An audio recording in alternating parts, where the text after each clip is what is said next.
এই কনকনে শীতের মধ্যে সারাদিন কি করলাম সেটাই চলো শেয়ার করা যাক। সো হ্যালো এভরিওয়ান, আসসালামু আলাইকুম।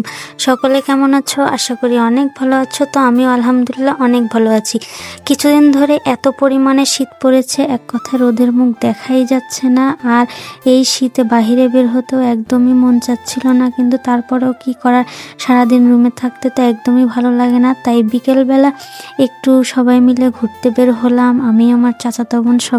এদিকে রাস্তার বের হয়ে দেখি আবহাওয়াটা ভালোই লাগছিল, শীত। এদিকে গাছে হচ্ছে যে একটা কলা পেকেছিল আমাদের কাকাদের, তো সেখান থেকে কলাটা দুষ্টুমি করে পেরে নিলাম।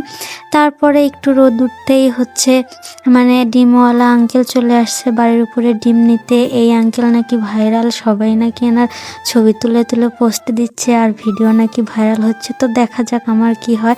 এইদিকে ডিম নিচ্ছিল আর রাহিম তো খুবই দুষ্টামি করছিল, সাইকেলের চাকা ধরে নাড়াচাড়া শুরু করে দিয়েছে।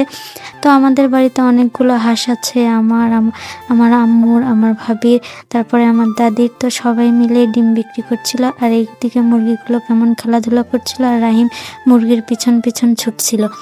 আর অনেক দিন পরে আজকে রোদ বের হয়েছে যেহেতু, তাই এখন যেহেতু ধানের সিজন, তাই ধানও শুকাতে দিয়েছে। এদিকে শাকিল, তারপরে আরও সব হিচ্ছি বিচ্ছিরা মিলে এখানে ধান শুকাচ্ছিল আর গল্প করছিল। ঐশী অনুরা যেহেতু আমাদের বাড়িতে আছে, তো সবাই মিলে একটু আড্ডা দিচ্ছিলাম। আর এইদিকে রোদ উঠে আবহাওয়াটা খুবই ভালো লাগছিল।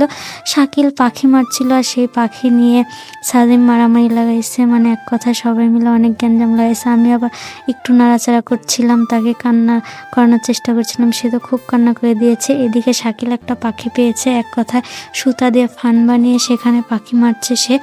আর এই পাখিটা নিয়ে আমরা সবাই মিলে খুব মজা করছিলাম, ছোটবেলার মতো খুব ভালো লাগছিল। আর রাহিম তো পাখি পেয়ে খুবই খুশি, সে ধরতেও ভয় পাচ্ছে, আবার কাউকে ধরতেও দিচ্ছে না, সে ধরবে।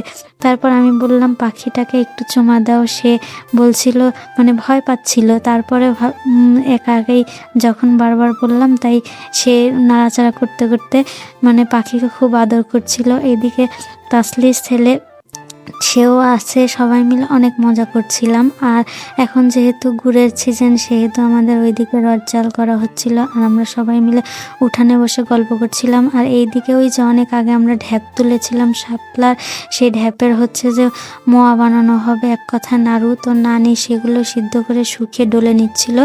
আর এইদিকে বিকেলবেলা দেখেন একটা লোক সাপ মাছ ধরতে জাল ফেলেছিল, সেখানে একটা সাপ বেঁধেছিল আর সেই সাপটাকে একদম সেই পরিমাণে পিটিয়ে মেরে ফেলেছে। আমরা যেহেতু ফোন নিয়ে আসছিলাম না, তাই পুরোটা দেখাতে পারলাম না, পরে ফোন নিয়ে এসে এটুকু ভিডিও করা হয়েছে। এক কথায় সাপটা অনেক বিশাল ছিল, তো আমরা সবাই মিলে এপার থেকে দেখছিলাম আর নদীর ওপারে সাপটা মারা হচ্ছিল। তারপর এদিকে বিলের পানি বের হচ্ছিল আর এইখানে এসে আমাদের জালে মাছ পড়ছিল। তারপর পরের দিন এই আমাদের একটা ছোট্ট কুয়া ছিল, সেখানে মাছ আছে, তাই সোয়ামনি বলছিল চলো বড় আম্মু মাছ মেরে নিয়ে আসি। তো সেখানে মাছ মারছিলাম, তারপর পিঠা বানালো, সেই পিঠা খেলাম। তো এটাই